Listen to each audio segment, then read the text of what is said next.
vamos lá, gente. Então, vamos mais uma vez fazer aqui as boas-vindas oficiais a todos que estão junto conosco. Estamos aqui, né, a partir do Texas, vemos que temos amigos e amigas se conectando de vários locais do Brasil, da Europa e de outros locais. Então, todos muito bem-vindos à nossa reunião de hoje. Hoje o nosso tema será os trabalhadores da última hora, né, com o Leandro e a Dani Padovani. Muito obrigado, meus amigos, por estarem cobrindo esse tópico para a gente. E nós teremos aqui, eu vou pedir então para a Sílvia fazer a nossa prece inicial. Então vamos elevar os nossos pensamentos a Deus nosso Pai, a nosso Senhor Jesus Cristo, aos nossos amigos espirituais, aos nossos anjos guardiões. Pedimos então, Senhor, que possamos ter, nesses momentos de estudo público, as reflexões necessárias para que possamos a cada dia mais termos consciência dos motivos que aqui estamos, dos nossos compromissos firmados, para que possamos assim estarmos fraternalmente ajudando este planeta e nos ajudando.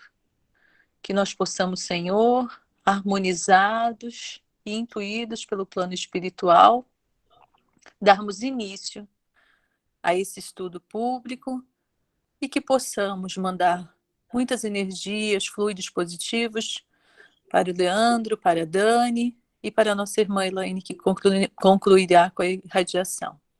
Que assim seja, pela graça de Deus. Obrigado.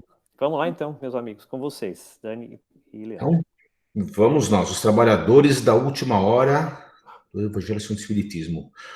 Primeiro comentário importante é: aos que forem realizar estudos, cuidado com os capítulos curtos. Os capítulos curtos do Evangelho são extremamente densos e, via de regra, são poucas páginas que abrem interpretações, que abrem um horizonte de pesquisa imenso. E essa parábola, em particular, o festim de bodas e do filho pródigo, são parábolas que têm inúmeras interpretações que geram emoções diversas em todos. Então, são parábolas muito densas, muito profundas, e nós vamos tentar explorar um pouquinho o que a gente consegue extrair do ensinamento do mestre nessa parábola. Então, se vocês me permitem, para estudar uma parábola, a gente precisa ler a parábola, né, para a gente contextualizar. Então, o reino dos céus é semelhante a um pai de família que saiu de madrugada a fim de assalariar trabalhadores para a sua vinha.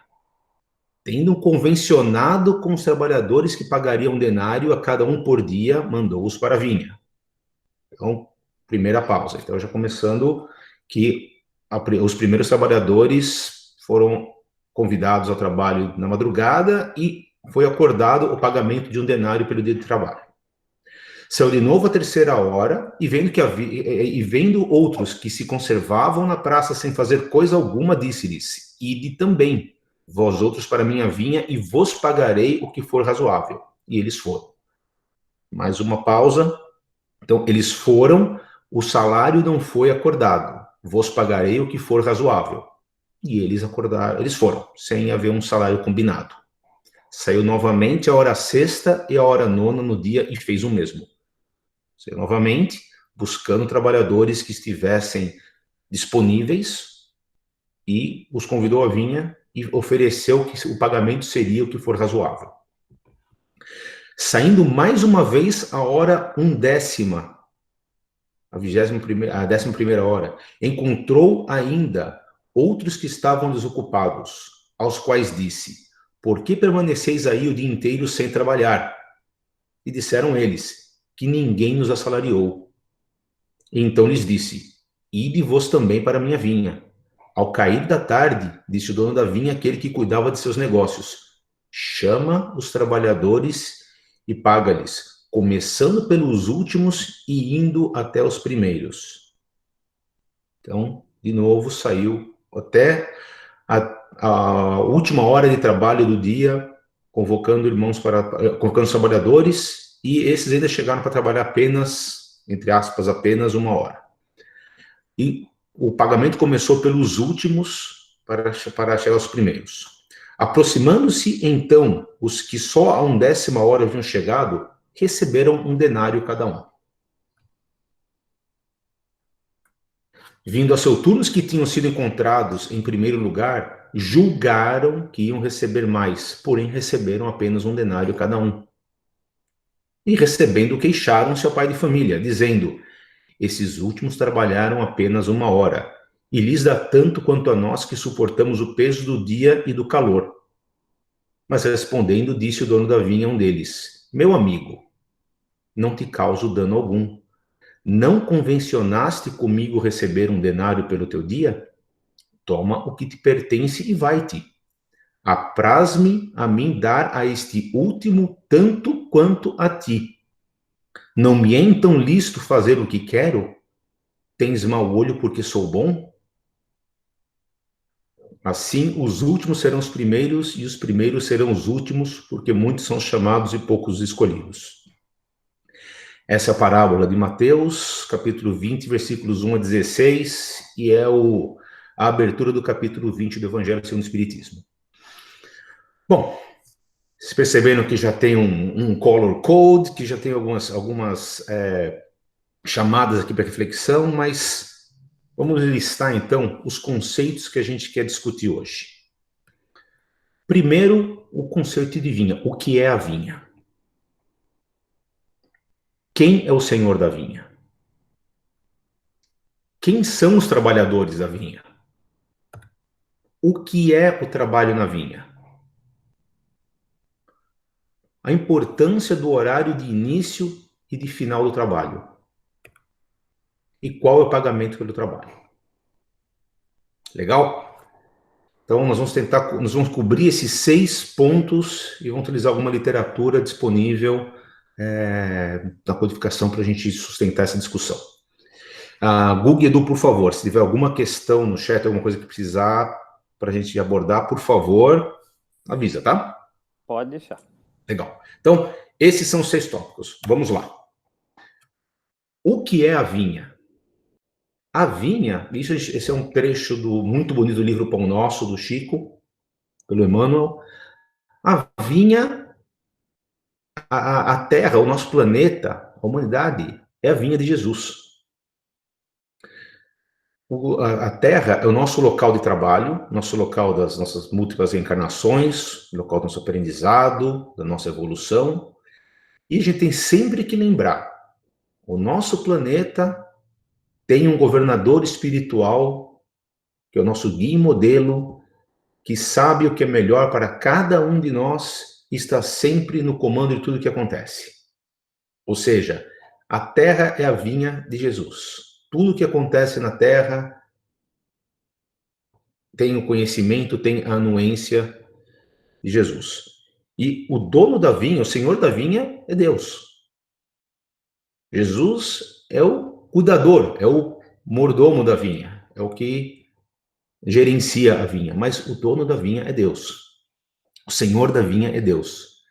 Então a terra, que cheia de belezas e possibilidades, não está ao léu. Não é um barco desgovernado. A qualquer desordem que acontece na humanidade, existem razões para isso, mas o governo, a gestão da terra, pertence ao nosso mestre querido e amado Jesus. E vale lembrar que começa mais um ponto. A vinha sendo a terra, sendo a humanidade como um todo, não existem fronteiras, não existem barreiras, não existem diferenças ideológicas, geopolíticas, sociais, religiosas, raciais. Qualquer conceito de que existem diferenças é uma ilusão. Que o orbe, que se diz que uma ilusão, que o orbe pode ser um tablado de hegemonias raciais ou políticas. A gente sabe que somos todos irmãos, a humanidade toda é junta, deve caminhar junta nessa escalada de evolução. Então aí que onde quer que estejas, recorda que te encontras na vinha do Cristo. Ou seja, esse onde quer que estejas, esse onde vale local, classe social, religião, raça, o que for. É o mais amplo. Se estamos na terra, estamos na vinha do Cristo. E o trabalho deve ser para o bem geral.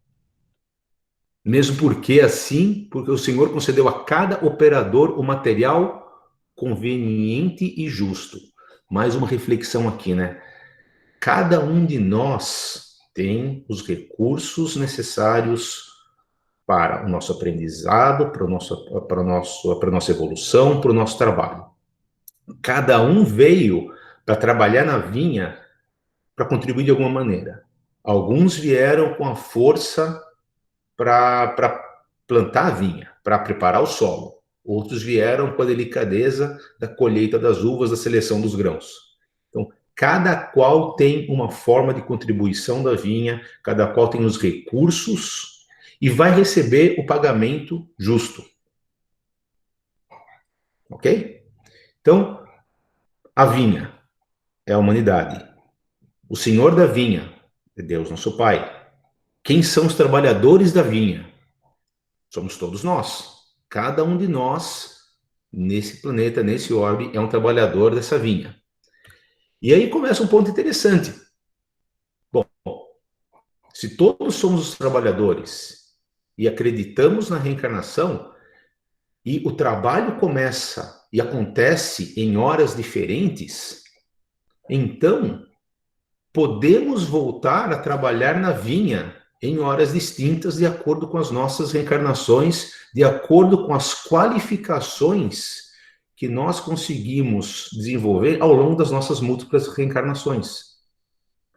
Ou seja, é uma atividade contínua e que, se ela é interrompida ao final de uma reencarnação, se ela é interrompida ao final de uma hora, ela pode ser retomada numa hora posterior. A tarefa é sempre retomada e ela é contínua, porque muitos são os trabalhadores da vinha, cada um entra com as suas aptidões, com as suas qualificações, e esse trabalho deve ser ininterrupto. E, de novo, né, por trabalho ser ininterrupto, a solidariedade que liga todos os seres presentes ao passado e ao futuro, ou seja, de acordo com a reencarnação, a gente sabe que o aprendizado ele é contínuo, a evolução é constante. E cada um de nós, como espírito, a gente sabe que cada um de nós tem a responsabilidade de acumular o conhecimento sobre o que a gente já fez na encarnação anterior e sobre o conhecimento de outros.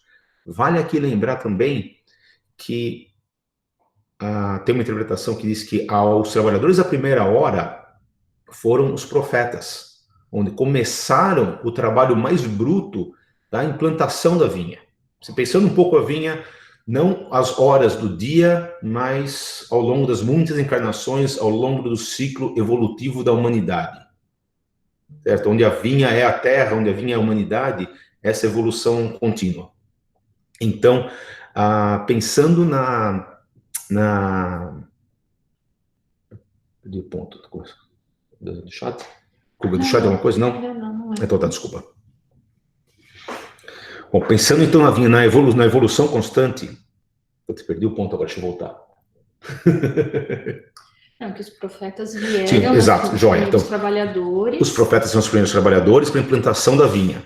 Depois seguiram os mártires, cada um ao seu tempo foi contribuindo para que a vinha chegasse ao resultado final, que é a produção das uvas, que é a produção do vinho. Essa questão da produção do vinho é importante, a gente vai lembrar, vai depois retomar daqui a pouquinho. Então, cada qual a seu tempo vem para contribuir. Então, no início começaram os profetas com um trabalho de base, realmente preparar o solo, colocar os morões, estender a parreira. Depois vem outros para adubar, para poda, e depois a colheita. E o entendimento é que um dos entendimentos que os espíritas têm uma responsabilidade que, já sabendo de todo o trabalho preparado anterior, a gente tem sempre que continuar a evolução e seguir esse trabalho, não recomeçar o trabalho, que ele seja contínuo. E a reencarnação leva nesse conceito da continuidade do trabalho. E aqui importante na frase no túmulo de Kardec, que é nascer, morrer, renascer ainda e evoluir sem parar. Tal é a lei. Então, a nossa responsabilidade de manter a evolução contínua. Aqui um outro ponto importante que vincula dos últimos serão os primeiros, e aqui a forma do trabalho, a qualidade do trabalho versus a quantidade. Por que os que chegaram à 11ª hora, a 1ª hora, receberam o mesmo que os da primeira hora? Pode-se dizer também que os que chegaram à primeira hora são espíritos que ainda precisaram de mais encarnações para evoluir, mais encarnações para se chegar num ponto de trabalho onde os que começaram a trabalhar na vinha na 11ª hora realizaram o trabalho, ou seja, a qualidade do trabalho é o que Deus está buscando, não a quantidade. E aqui uma frase importante, né? É preferível, pois, o pouco bom ao muito regular. Deus não quer o muito, quer o bom, quer o melhor. Então, de novo, Deus não olha para o volume, nem para a quantidade, mas para a qualidade. Então, é a qualidade do trabalho que gera o pagamento. E o importante aqui também é perceber que as nossas atividades, tudo que é feito na vinha, deve ser feito com alegria e singeleza de coração. Sem tédio nem cansaço, sem intenção reservada, ou seja, sem segundas intenções. Aquele que trabalha de maneira, se força a uma vida de missionário como Chico, como Divaldo, e não tem essa preparação, vai ser uma pessoa frustrada. Não está preparado para aquele trabalho, vai se sacrificar, e isso já faz um comentário. Que aquele que destrói o encanto natural da vida e do trabalho, reduzindo-a a uma série de atos forçados, que faz não é uma virtude, é um delito. Então, eu lembrei, a gente estava assistindo uma palestra do Haroldo, e ele contava o caso da sopa, lembra? Você lembra do caso? Lembro. Você quer contar? Pode contar, querido. Então, ele conta que ele foi visitar um centro espírita, e ele conhecia já esse centro espírita há muitos anos, e ele tinha um amigo que trabalhava servindo a sopa para os necessitados que iam lá sempre em busca da sopa, né, do alimento. E esse amigo dele começou esse trabalho com muito carinho, com muito amor. E após vários anos, quando então o Haroldo foi lá e visitou de novo, esse amigo, ele nem colocava a sopa no prato, na bandeja. Ele como jogava a sopa, de tanta frustração que ele estava, de tanto cansaço. E o Haroldo chegou a ele e falou, meu amigo, o que está acontecendo, né? Porque a gente precisa fazer com amor, né? Não adianta a gente fazer sem estar ali presente, né? Sem ter o sentimento, fazer por fazer, né? Então, a gente é ser humano, né? A gente se esgota também, né? A gente tem nossas frustrações ou os nossos problemas. E quando a gente sente que a gente não está mais naquele ponto de estar fazendo com amor, então vamos dar um passinho para trás, vamos respirar fundo, vamos reavaliar o que a gente está fazendo, vamos pôr sentido de novo no nosso trabalho, e aí sim retomar renovados, né, no sentimento de amor, né, de estar fazendo aquilo realmente com carinho, com propósito, né? Desculpa, eu interrompi, eu lembrei desse caso. Não, bem lembrado, querido. Não, bem lembrado. E a questão realmente é o fazer com amor, o fazer de maneira com qualidade, fazer o pouco bom. Que aquele que se impõe uma quantidade de trabalho absurda, esse exemplo é fantástico, vai gerar frustração e a qualidade do trabalho não vai ser boa. Então, um outro comentário aqui, né, que esse parágrafo aqui é bem interessante, que é um erro aquele que pensa que o trabalho febril e penoso com o propósito de sermos mais merecedores aos olhos de Deus, ou seja, não, vou trabalhar muito, vou lá, vou fazer vou fazer cesta, vou distribuir comida todos os dias. Se impõe uma rotina de trabalho que não é sustentável de acordo com nossa evolução, de acordo com os nossos recursos. Não só, às vezes a gente tem uma vontade fantástica de trabalhar, mas os recursos físicos, o nosso corpo físico não nos permite. O cansaço chega num ponto que, ou uma questão de saúde. Então, o ponto é, eu não quero misericórdia. Eu quero misericórdia, não quero sacrifícios. Então, a questão, o sacrifício aqui, no caso, não o sacrifício de a privação do ócio para se realizar uma coisa, mas o sacrifício, nesse caso, de uma labuta febril dos exageros. E também aqui um outro ponto interessante é que ele fala que sem intenção reservada. Ou seja, é aquele que faz sem aquela pegada farisaísta. Faz pensando na caridade pela caridade, o bem pelo bem com amor, não pensando em ser aplaudido no nosso planeta, aos olhos dos homens, sem pensar nas recompensas terrestres. É aquele que faz realmente com amor, com intenção de auxílio, propriamente dito. E continuando, né? Esse é um outro ponto bonito que a gente tem que lembrar sempre, né? Que a virtude é aquela que a si mesma se ignora, ou seja, o humilde não se diz humilde, humilde é humilde, ponto. Já no Sermão da Montanha, né? Bem-aventurados os simples de espírito, porque deles é o reino dos céus. Essa é daquelas frases que eu gosto de falar, né? Imprime e põe na geladeira. Lembra, toda vez que for pegar uma coisa na porta da geladeira, é uma que a gente tem que ficar lembrando. Que, de novo, a gente vai explorar um pouquinho isso mais para frente. Da revolta dos trabalhadores da primeira hora receberem o mesmo que os últimos. A recompensa é maior para aqueles que não estão trabalhando pela recompensa em si. E a recompensa vai ser pequena para os que estão fazendo por conta dela. Ou seja, o mercenário vai estar sempre frustrado. Ele está sempre perseguindo algo a mais, e esse algo pode não ser atingível dentro dos recursos materiais. Então, é uma frustração, é um ciclo vicioso que é bastante triste. E, de novo, né? Ninguém é bom juiz em causa própria. Deus nos dará o que for justo. É confiança. A gente tem que ter humildade de entender que Deus é amor, é justiça, é sabedoria absoluta.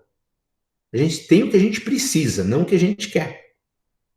Então, nós recebemos o que nos é necessário. E a nossa recompensa vai ser recebida de acordo com o que for justo. Como nós trabalhamos e como nós nos dedicamos, a forma que nos dedicamos e com que intenção nós nos dedicamos. Não é apenas o resultado do trabalho, é como o trabalho foi realizado. E aqui, de novo, né, pensar da questão dos últimos serem os primeiros. Não convém correr com o fito de ganhar dianteira, porque muitos últimos serão primeiros e muitos primeiros serão derradeiros. Ou seja, não adianta fazer e terminar o trabalho. E a qualidade desse trabalho? Então, aquele que desempenha o trabalho, termina o trabalho antes, mas com pouca qualidade, vai para o fim da fila. Então, não adianta chegar primeiro. Tem que chegar, não é só o resultado, é a forma que o resultado é atingido. Então, e esse texto, né, ele veio do livro Nas Pegadas do Mestre. Outro livro bem, bem interessante. Sigamos. Então, ainda dentro do capítulo 20, o fechamento desse capítulo ele é bem interessante, que reforça apenas o quão importante é o trabalho sem interesse, o trabalho baseado na caridade. Aqueles que trabalham na caridade, trabalham com o espírito de caridade, o pagamento vai ser incêntuplo. Ou seja, quem trabalha sem esperar o pagamento, esse pagamento vai vir maior vai vir muito maior do que os outros que estão trabalhando de maneira mercenária. O importante aqui, de novo, a vinha é a humanidade. Todos precisamos trabalhar juntos. precisamos unir os nossos esforços, a fim de que o trabalho ocorra. Se nós não... A gente até estou conversando com a Dani antes que a evolução é obrigatória. A evolução pode acontecer pelo amor ou pela dor. Quando trabalhamos juntos, trabalhamos com o objetivo de se realizar o trabalho, deixamos as nossas diferenças, deixamos a nossa vaidade, o ciúme, as discórdias, as mesquinharias, as divergências sociais, raciais, ideológicas, culturais, aquelas que forem. Se todas as divergências são deixadas de lado, todas as competições, as mesquinharias, a inveja, o ciúme, a vaidade, o orgulho, se eles forem deixados de lado em prol da evolução da humanidade, a evolução vai acontecer pelo amor. Como nós sabemos e nós vemos a cada dia que a rivalidade, a ganância, a mesquinharia, a vaidade, o orgulho, elas prevalecem ainda no nosso planeta, infelizmente. Então, essa evolução ela pode acontecer pela dor também, por guerras, por flagelos, por pandemias, seja a forma que for, mas a evolução vai acontecer. Então, o lado positivo é que, se nós tivermos o entendimento de que tudo o que acontece, acontece com a permissão do nosso governador espiritual. Se a Terra não está ao léu, a direção espiritual da Terra tem uma coordenação que é de uma sabedoria, uma bondade crística. A gente tem que tomar um aprendizado disso e continuar o trabalho. Então aqui, né, o impor silêncio aos vossos ciúmes e às vossas discórdias, para que a obra não sofra nenhum dano. Antes de mudar de slide, eu acho que o que salta aos olhos, né, também nessa passagem da parábola, nesse sentido agora do trabalho, é a cooperação entre os espíritos, né? Deus ajuda o homem através do próprio homem, né? Sim. Então, nós vivemos em sociedade, né? Começando lá pela família. Então, uns ajudam os outros. E assim é como Deus quer que seja feito, como que nós evoluamos, né? Então, aí também cabe, além de sociedade, para que a gente reflita um pouco, qual que é o nosso papel perante aos nossos irmãos, né? Agora, bom, falamos da vinha, que é a vinha de Jesus, que é a terra e a humanidade. Falamos do Senhor, que é o Deus nosso Pai. Os trabalhadores da vinha somos todos nós. Uns que vieram antes, com trabalhos diferentes, trabalhamos na vinha em muitas fases, no início, reencarnamos, voltamos para o trabalho anterior. Um outro ponto também, trabalhamos em várias vinhas. Quem diz que o trabalhador que chega na 10ª hora não trabalhou outras 10 horas em outras vinhas? Então, vale que a lembrança que cada trabalhador, cada um de nós é um trabalhador nessa vinha. Quando estamos na Terra, encarnados na Terra, trabalhamos nessa vinha, mas podemos trabalhar em outras vinhas. O importante também ali, horário do início e horário final. Todos os trabalhadores terminaram a jornada de trabalho. Então, ninguém deixou o trabalho ao longo. Os que receberam o pagamento terminaram o trabalho. Tivessem começado na 1ª hora, tivessem começado na 11ª hora. Então, a importância é de se concluir o trabalho. Não largar, não abandonar. Porque se a gente abandona, o trabalho ele está nos esperando, ele é contínuo. Então, o pagamento ele virá, mas o trabalho tem que ser realizado.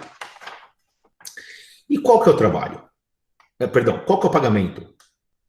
O pagamento pelo trabalho na vinha é o reino de Deus, é a plenitude espiritual. Então, o denário, não existe um espírito... Quando o pagamento é a plenitude espiritual, é a felicidade reservada aos justos, o que é a diferença de mais feliz ou menos feliz quando já se está no estado de felicidade plena? Então, o pagamento final, o denário é o denário.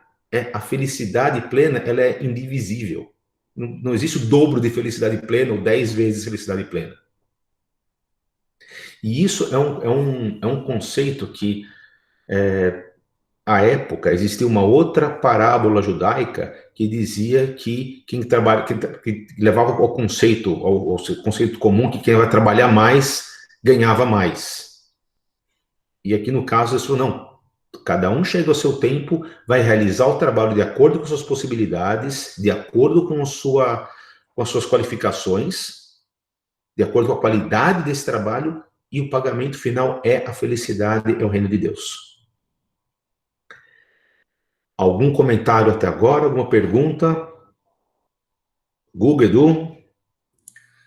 Não, o chat não tem nenhuma pergunta específica, não, meu amigo. Acho que estamos todos acompanhando aí o teu raciocínio. Tá joia. Bom, então, vou dar uma guinada um pouquinho na interpretação. Gente, aqui vale uma reflexão muito grande sobre a inveja. E aqui está tudo que estava marcado lá no início em azulzinho.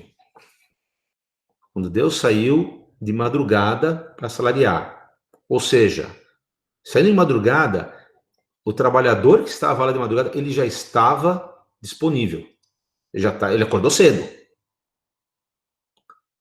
O pagamento foi acordado. Então, era o denário.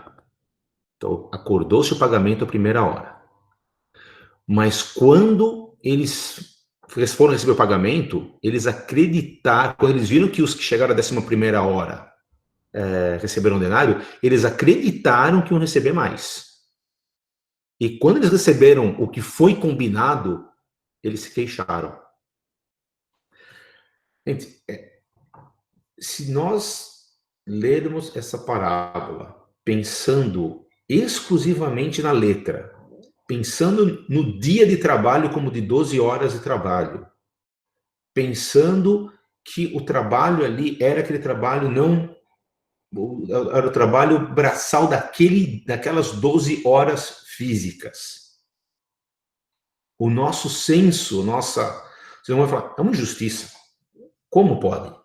Como que quem trabalha apenas 1 hora, ficou ocioso o dia todo, pode ganhar o mesmo que eu que trabalhei as 12 horas inteiras? Onde está a justiça nisso? Bom, primeiro, né, aqui, como diz, o combinado não é caro. Porque nós combinamos esse trabalho para um denário.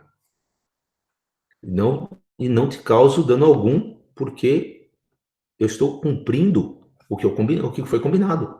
Agora, a nossa inveja desses trabalhadores da 11ª hora. Então, aqui cabem algumas outras reflexões, né? A primeira é que o trabalhador que chega à 11ª hora pode ter realizado uma qualidade de trabalho muito superior àquele que ficou o dia inteiro enrolando, não fez nada, só trabalhava, só pegava na enxada quando o supervisor, o capataz chegasse próximo. Então, primeiro é a reflexão em relação à qualidade do trabalho.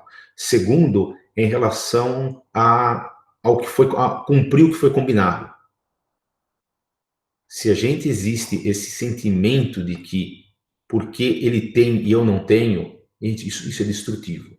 Então, a inveja, ela destrói, e a gente vê isso muito pelas mídias sociais, a gente não quer ter também, isso seria a ambição. E a ambição é algo que faz a humanidade evoluir, nos faz evoluir, que nos faz trabalhar mais, pensar de maneira diferente, para também conseguir o que aquela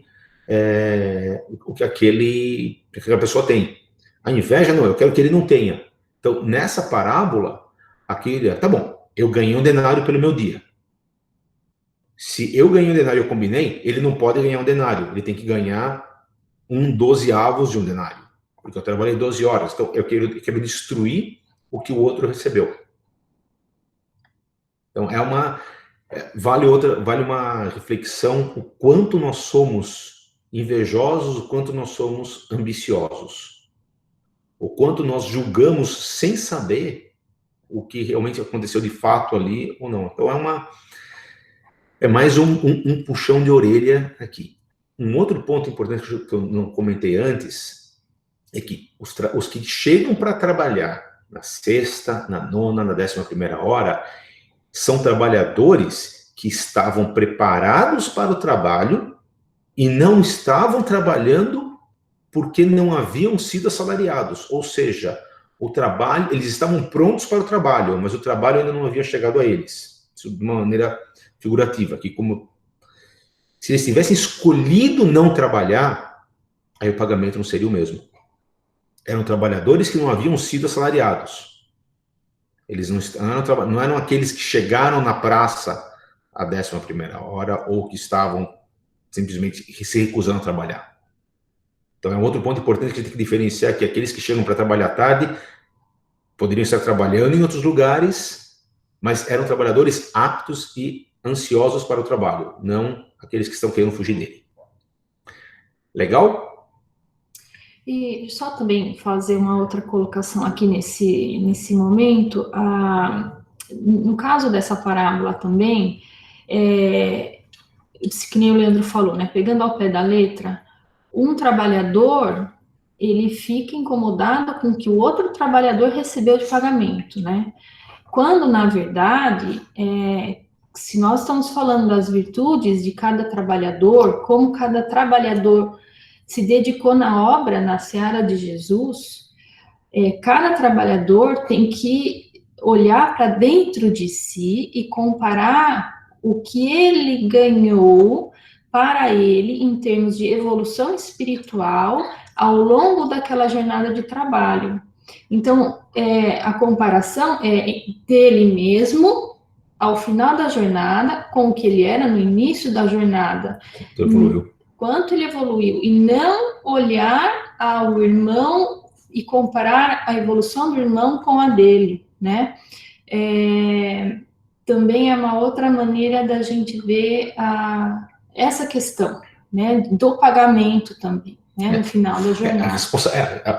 Quanto ele contribuiu no trabalho é a questão da responsabilidade. Se pensar mesmo no trabalho no dia a dia, o trabalho bruto de implantação da vinha, de trabalhadores mais brutos, menos qualificados, seriam menos qualificados em termos de estudos, de preparação, ou mesmo de evolução, por assim dizer, seria um trabalho menos remunerado. Longo, árduo, porém menos remunerado. E aquele é o trabalho daquele que chega para escolher as uvas que prepararão o vinho. Esse é um trabalho mais qualificado, que exige uma preparação maior e também vai ser mais remunerado. Leandro, Gustavo falou que tem um comentário no chat. Diga, Guga. Então, tem 2 comentários aqui que estão corroborando com o que vocês estão cobrindo. O Luiz Coutinho está dizendo: não estamos todos no mesmíssimo nível de evolução. Há alguns cujo trabalho ainda demandará mais tempo, porque trabalham menos nas encarnações passadas. Outros aparentam trabalhar menos, mas já vieram com uma grande história de outras encarnações. E a Roseli Bock também complementa o que a Dani acabou de comentar, né, que estão dizendo aqui: queremos sempre receber o que julgamos justo para nós, sempre comparando com o que o outro recebeu, e não aceitamos o que recebemos ou o que precisamos e merecemos. Se vocês quiserem complementar, eu acho que está bem alinhado com o que vocês descobriram agora. Sim, aqui eu acho que está voltando nesse comentário que, só corroborando, ninguém é bom juiz em causa própria. Eu acho que simplesmente está totalmente alinhado a isso. Se a gente sempre acha que merece mais, né? Isso vai do nosso orgulho, vai da nossa vaidade. E a questão do trabalho na vinha, aí continuando, só para finalizar aqui a questão da vinha. Vale observar aqui que nesse capítulo 20, quando termina a parábola dos trabalhadores da última hora, Kardec faz o comentário: vide parábola do festim de bodas. Bom, vamos fazer aqui um link entre as duas. A vinha... Bom, vamos pensar primeiro no lado físico e depois a gente vai passar para o lado doutrinário. Uma festa de bodas precisa de vinho. Então, o resultado do trabalho da vinha vai ser o vinho que será servido no festim de bodas. Então, as duas parábolas estão ligadas e pensando que o que é a vinha é o trabalho, é a preparação, é a construção, a evolução, e o resultado disso é aquele que se veste com a túnica nupcial. Mas vamos chegar nos dois. Então, a preparação da vinha é a doutrina, são os conhecimentos, é a evolução. E a festa é a felicidade reservada, é o reino dos céus, reservado para aqueles que conseguiram trabalhar e desempenhar um bom trabalho na vinha. Então, vamos ler aqui a palavra do festim de bodas, que tem duas coisas que eu quero ressaltar aqui, além do que a gente já comentou, né? Então, para vocês, o reino de Deus se assemelha a um rei que, querendo festejar as bodas de seu filho, despachou seus servos para chamar para as bodas. Os que tinham sido convidados, esses, porém, recusaram-se a ir. O rei despachou outros servos, com ordem de dizer por parte dos convidados: preparei o meu jantar, mandei matar os meus bois e os meus cevados, tudo está pronto, vinde às bodas. Eles, porém, sem se incomodarem com isso, lá se foram, um para sua casa de campo, outro para o seu negócio. E outros pegaram dos servos e os mataram, depois de eles haverem feito muitos ultrajes. Sabendo disso, o rei se reservou de cólera, mandando contra ele seus exércitos, exterminou os assassinos e lhes queimou a cidade. Então disse a seus servos: o festim das bodas está inteiramente preparado, mas os que para ele foram chamados não eram dignos dele. E depois das encruzilhadas, e chamai para as bodas todos quantos encontrardes. Os servos saíram pelas ruas, trouxeram todos os que iam encontrando, bons e maus. A sala das bodas se encheu de pessoas que se puseram à mesa. Entrou em seguida o rei para ver que estavam à mesa, e dando com um homem que não vestia túnica nupcial, disse-lhe: meu amigo, como entraste aqui sem a túnica nupcial? O homem guardou silêncio. Então, aí, no finalzinho a gente conhece, então foi atalhe as mãos e os pés, lançar nas trevas exteriores. Que há muitos chamados e poucos escolhidos. Alguns comentários aqui dessa parábola. Bom, que a gente sabe que a festa é o reino dos céus, ou seja, é a felicidade, é o pagamento pelo trabalho na vinha. Os primeiros servos foram os primeiros profetas, que começaram a preparar também, a anunciar a boa nova.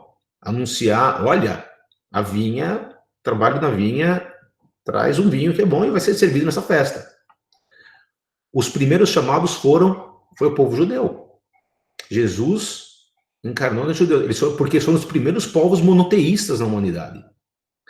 Mas eles se recusaram a se juntar às bodas. Uns foram à sua casa de campo, ao seu negócio, ou seja, não atenderam o chamado.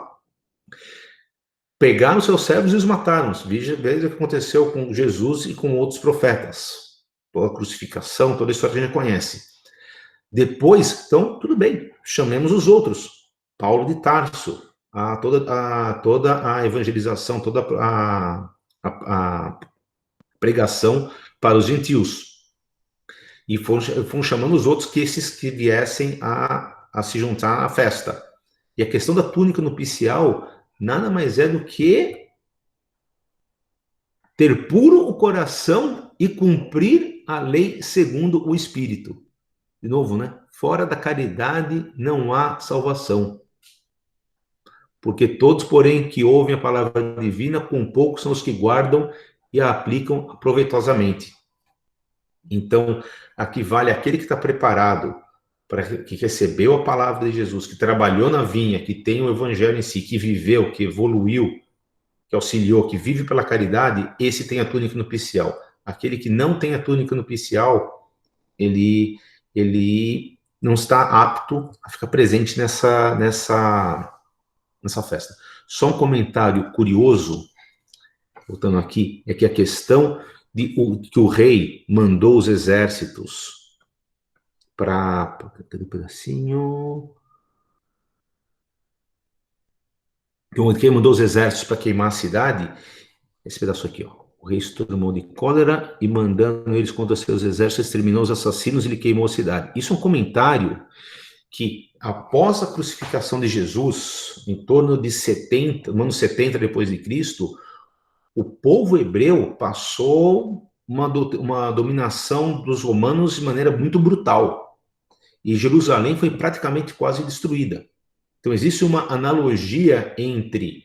Mas, obviamente, Deus não se tomou de cólera. Isso é a lei de causa e efeito. Mas Jesus já fazendo a profecia, já avisando, olha, o chamado está aqui, existe uma consequência desse orgulho, dessa vaidade, de se achar o povo escolhido sem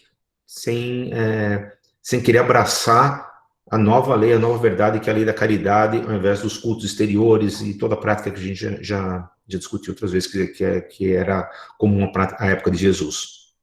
Então, Deus mandou os exércitos, não houve uma punição vinda dos céus. Foi simplesmente causa e efeito a dominação romana sobre o povo judeu no primeiro século depois de Jesus, quase provocou a destruição de Jerusalém. Então, um ponto curioso aqui. Só para finalizar a questão da parábola.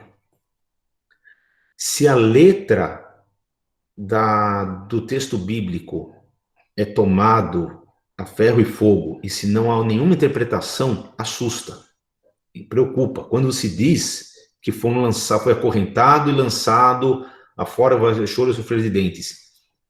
Tem um pedacinho, é uma frase do livro André Luiz, Os Domínios da Mediunidade, que onde existe que desencarnados em grande número suspiram pelo céu, enquanto outros receiam o inferno, desajustados pela falsa educação religiosa corrida no plano terrestre. Isso é interessante porque existem a interpretação literal de textos bíblicos tão ricos, de analogias, tão ricos, de uma profundidade tão grande, se a gente simplesmente se prende à letra, a interpretação ela vai ser deturpada. Ela vai trazer mensagens bastante dissoantes daquela que Jesus trouxe como Deus é amor, Deus é piedade, Deus é compaixão. Somos todos irmãos, devemos trabalhar juntos nessa obra de evolução, a caridade é o caminho. Quando se diz que o rei prendeu e lançou as trevas, gente, onde está a caridade aqui? Então, é uma linguagem figurada. Então, o comentário de que o perigo da interpretação literal dos textos bíblicos, quanto isso impacta o espírito quando desencarna, que ainda existe essa fixação pela letra, vindo de educações religiosas um tanto quanto deturpadas em relação ao verdadeiro significado dos ensinamentos do Cristo. E para finalizar nossa apresentação, tem um texto aqui. Guga, vou te acordar, Guga. Vou te pedir para ler esse texto, porque texto de Bezerra não se comenta, se reproduz, porque é de uma beleza literária fantástica. Então, se você se habilitar, não foi combinado, tá? Mas a gente quem sabe fazer ao vivo. Eu vou ligar até minha câmera aqui, porque a gente ensaiou tão bem. Quem sabe faz ao vivo. Vamos lá. Ser espírita. Ser espírita é ser cristão. Viver religiosamente o Cristo de Deus em toda a intensidade do compromisso. Caindo e levantando. Desconjuntando os joelhos e retificando os passos.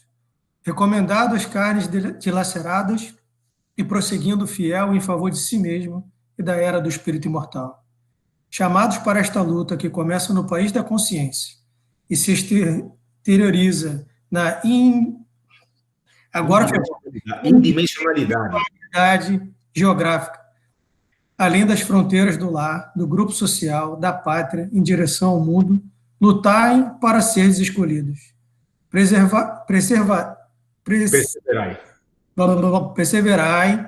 para receber a eleição dos servidores fiéis, que perderam tudo, menos a honra de servir, que padeceram, imolados na cruz invisível da renúncia, que vos erguerá nos páramos da plenitude.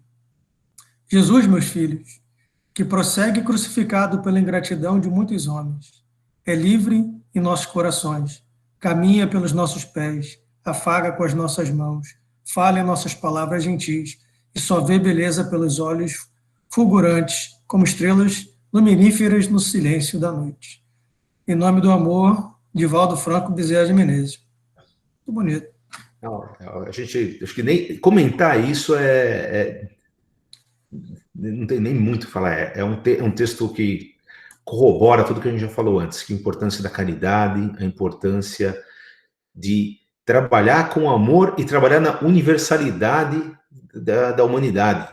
Aqui não existem fronteiras do lar, de grupo social, de pátria. Todos estamos juntos nessa imensa vinha que é o nosso planeta, que é a nossa humanidade.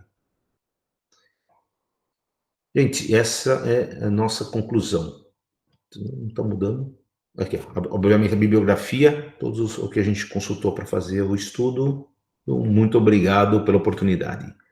Aí, se tiver alguma pergunta, outro comentário? Temos um comentário, a Érica está agradecendo, temos um comentário da Rosinha, diz: o trabalho na vinha de Deus representa a aquisição das virtudes que devemos enobrecer nas nossas almas. Sem dúvida. Ela continua aqui: assim, o benefício espiritual do trabalho, em quem o realiza, não vale o número de horas gasto nele para avaliar a qualidade, mas sim a dedicação, o amor, o prazer, a competência, a boa vontade, como ele é feito, ou seja, o modo como é trabalhado.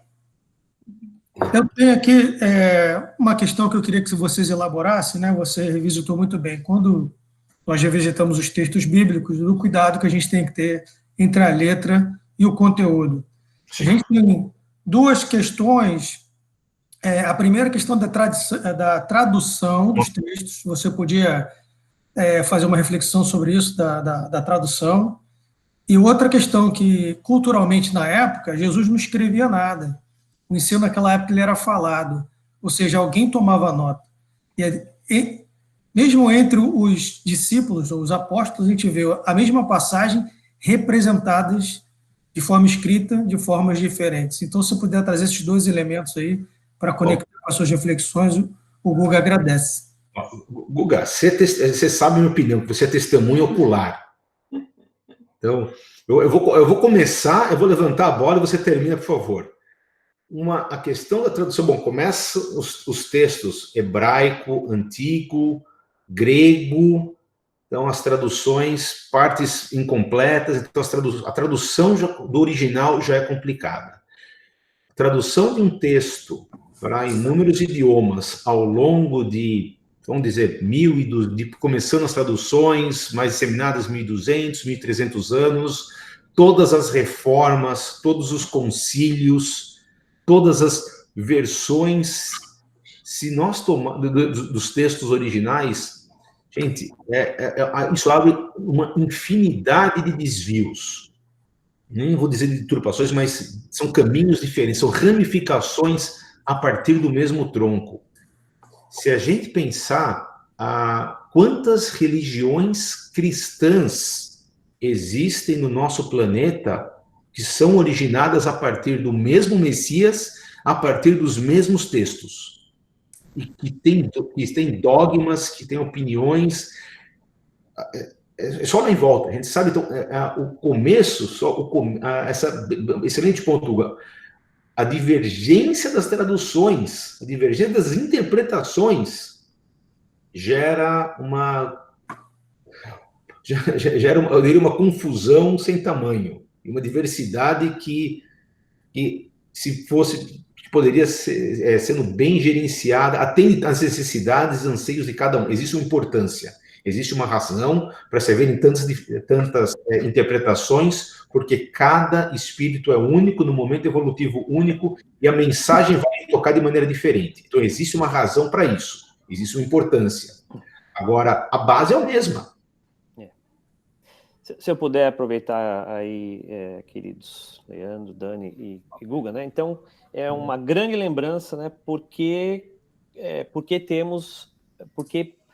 chamamos a doutrina espírita do Consolador Prometido, né? Porque a gente não teria condição de, por todas essas razões que foram colocadas, nós não teríamos condição de entender a essência do que o mestre quis dizer naquela passagem, né? Por isso que o Evangelho e a doutrina e o Espírito de Verdade, que é esse grupo de espíritos superiores que auxiliaram Kardec, né, nessa obra, nos traduzem, né, se eu puder usar essa palavra, o que era a essência do que o Cristo estava querendo nos transmitir. Né, Guga? Alguma coisa mais aí? Não, é muito bem colocado, só para colaborar aí com o estudo, né? Muito obrigado, é o casal Padovani. Você falou, o Antigo Testamento ele foi escrito em hebraico e foi traduzido. O Novo Testamento foi escrito em grego e foi traduzido ao longo dos anos. E cada tradução, por mais que a pessoa tivesse empenhada ali na missão, professasse uma certa fé, você tem ali uma certa tendência de interpretação. Então, isso é só o alerta, né? Como o Edu falou, da gente não ter o cuidado de não interpretar as passagens de forma literal.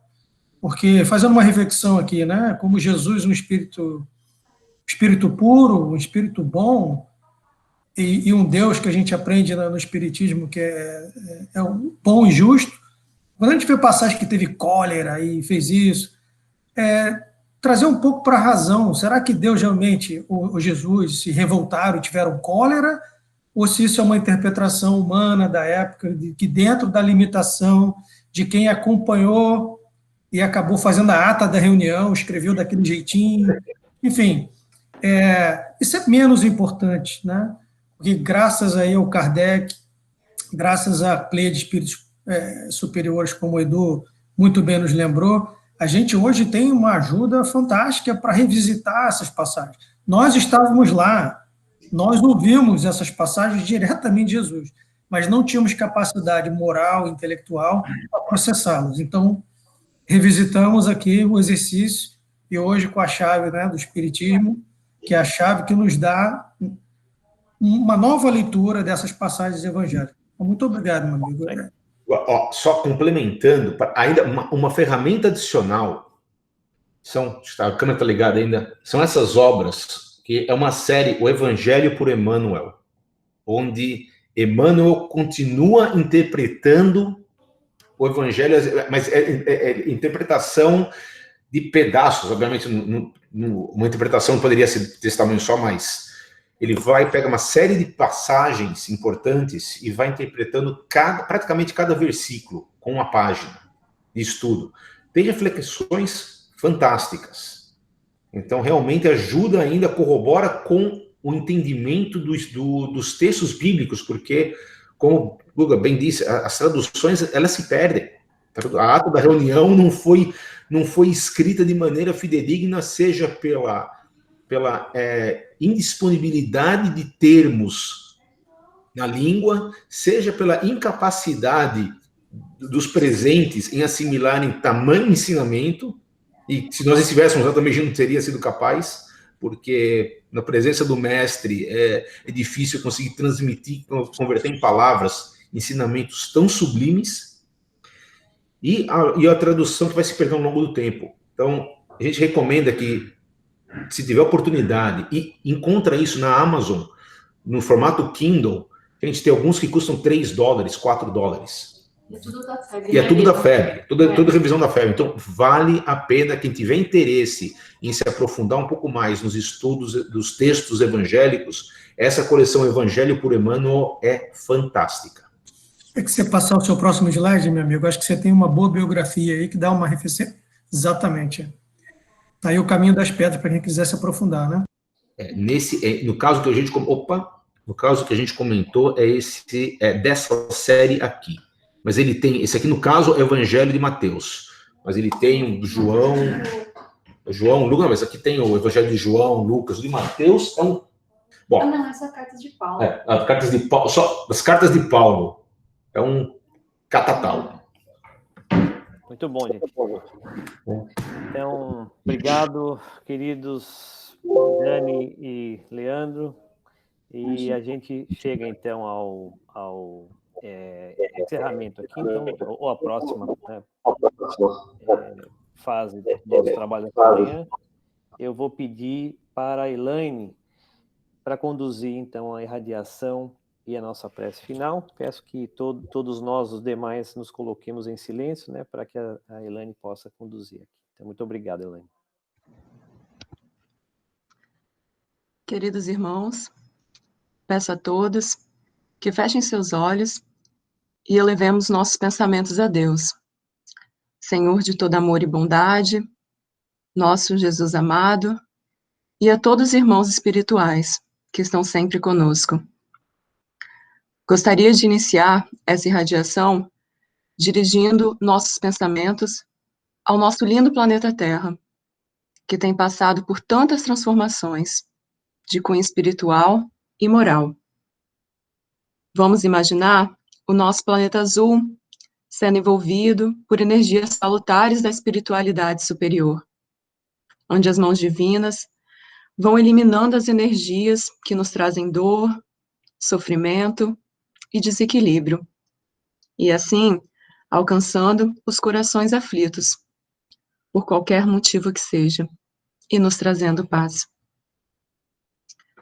Vamos agora vibrar por todos aqueles que têm sido afetados pelo coronavírus, que têm tido seus corpos diretamente afetados, ou também entes queridos. Pedimos, meu Deus, que cuide de sua saúde física e, principalmente, diante da nossa pequenez, nos dê o entendimento e a paciência necessária para passarmos por este momento tão delicado. Vamos, em especial, emanar energias salutares pelo Brasil, que nos últimos dias está tão frágil diante de tantos problemas. Vamos também pedir por todos os trabalhadores, iniciando por aqueles que estão na linha de frente na luta contra essa doença. Mas não podemos esquecer também daqueles que garantem o transporte, a produção de alimentos, a limpeza e todos os demais serviços que nos ajudam a poder estar em nossos lares, munidos do essencial para o nosso bem-estar. Vamos agora irradiar por aqueles afetados por tantas outras mazelas, por aqueles que têm fome, por aqueles que têm frio e também por aqueles que não têm um teto. Vamos irradiar também por aqueles excluídos pela cor de sua pele, por sua condição financeira, por seu nível educacional, ou por qualquer que seja o motivo que vem agora a nossas mentes. Vamos irradiar por todas as crianças que possam não somente serem amadas e protegidas, mas para que seus corações sejam iluminados pela espiritualidade superior e venham a ser indivíduos responsáveis na construção de um mundo melhor. Pedimos também pelos governantes e líderes políticos que possam ser iluminados a entender o importante papel que desempenham para a sociedade e possam agir de acordo, em busca do melhor para o seu povo. Elevemos agora os nossos pensamentos para aqueles que vêm à nossa mente, um amigo, um familiar ou qualquer outra pessoa, que estes possam sentir o agir do amor de Deus em suas vidas e possam estar mais fortes e revigorados para essa jornada.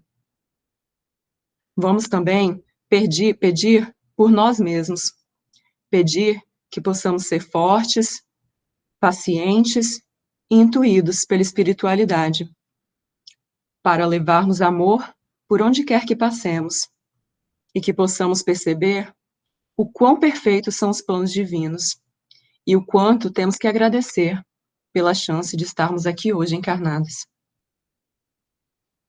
Mas não podemos deixar de agradecer e entender as tantas bênçãos que recebemos no nosso dia a dia. Agradecer pelas pessoas que formam nossa família física, nossos pais, filhos, irmãos, e que possamos entender que muitas vezes passamos por dificuldades familiares, mas nós nascemos exatamente onde precisávamos. Agradecer pelo alimento, por poder respirar, Agradecer também pelas nossas mãos de trabalho, pelo nosso corpo físico, que guarda e protege nosso espírito em evolução. Agradecer pela chance de estarmos hoje aqui. Vamos, assim, encerrando, agradecendo novamente a Deus, ao nosso Senhor Jesus e a todos os amigos espirituais que têm nos auxiliado. E também nossa querida irmã Sheila, mentora espiritual de nossa casa, por mais essa oportunidade de trabalho e iluminação. Pedimos que estejam presentes conosco em todos os dias de nossa vida, continuando com seu cuidado, como sempre tem feito. Pedimos, assim, autorização para encerrar as atividades de hoje, desejando a todos uma semana iluminada de trabalho e paz. Assim seja, graças a Deus. Graças a Deus, muito obrigado, Elaine.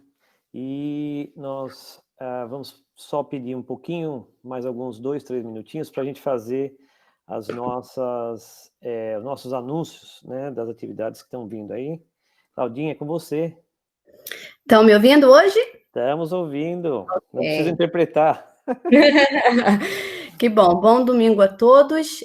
Vou passar aqui uns slides e gostaria que as pessoas, nos próximos slides, de repente, estivessem com a câmera do celular ligada, caso queiram tirar uma foto do screen, porque vai ter algumas informações importantes. Para junho, o Sunrise, nós continuaremos com os estudos online, com exceção do dia 7 de junho, pois nesse dia é onde está... Vamos ter um slide a seguir, vamos falar um pouco mais, mas vamos estar tendo um simpósio da Federação Espírita Americana, então não estaremos aqui online para aquele dia, para que todos possam assistir ao simpósio. Mas continuaremos com a programação do ERG, de 9h15 às 10h15, novo horário. Continuaremos com os estudos públicos para os adultos, porém, os adolescentes e as crianças de 7 a 11 anos vão entrar em férias para o mês de junho. Os adolescentes ainda estão estudando uma forma, de repente, de manter contato, né? Mas em relação às classes, eles estarão de férias da evangelização. Continuaremos com preces, paz e radiação, o atendimento fraterno e auxílio para o evangelho no lar. Essa semana temos 2 eventos, e aqui é que eu peço quem quiser também tirar uma fotinho da tela. Na terça-feira dessa semana, 2 de junho, horário 8h da noite aqui de Houston, o nosso querido Gustavo vai dar uma palestra para o grupo Spiritist Society of Dallas, onde o tema será Vida e Obra de Bezerra de Menezes. E aqui está a informação de como acessar, né, através do webex.com, e aqui está todo o password, tudo direitinho, ou quem quiser acessar apenas pelo telefone. Então, essa será na terça-feira, 2 de junho, às 8h da noite, ok? Temos também, essa semana, na quarta-feira, um Facebook Live, um bate-papo, vai ser em português também. Quem está promovendo é o Kardec Spiritist Society. Vai ter um bate-papo com o Geraldo Campetti, ele é o vice-presidente da Federação Espírita Brasileira, e ele falará do O Livro Espírita. E quarta-feira, 7h30 da noite, horário aqui de Houston. E para acessar, basta entrar na página do Kardec Spiritist Society do Facebook, às 7h30 da noite aqui em Houston. E por último, como eu falei, na próxima semana, nós teremos o simpósio, né, o 14º simpósio aqui da Federação Espírita Americana. O simpósio será em inglês, e os horários que se encontram aqui estão no Pacific Time, ou seja, 2 horas atrás do nosso horário aqui de Houston. Para assistir, você pode entrar no canal do YouTube da Federação ou na página do Facebook, USSF, né, em inglês. E, novamente, toda essa programação estará em inglês. Ótima oportunidade também para os adolescentes, os adultos, né, mais jovens também.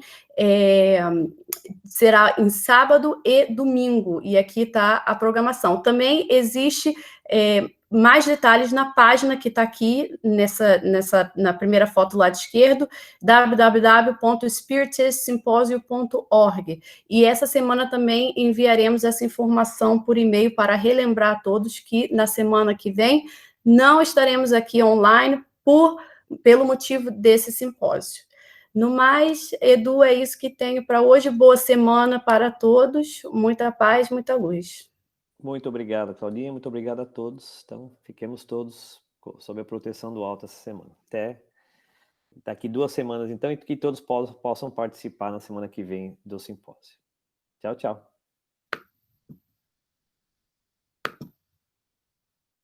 Tudo certo. Até mais, então, gente.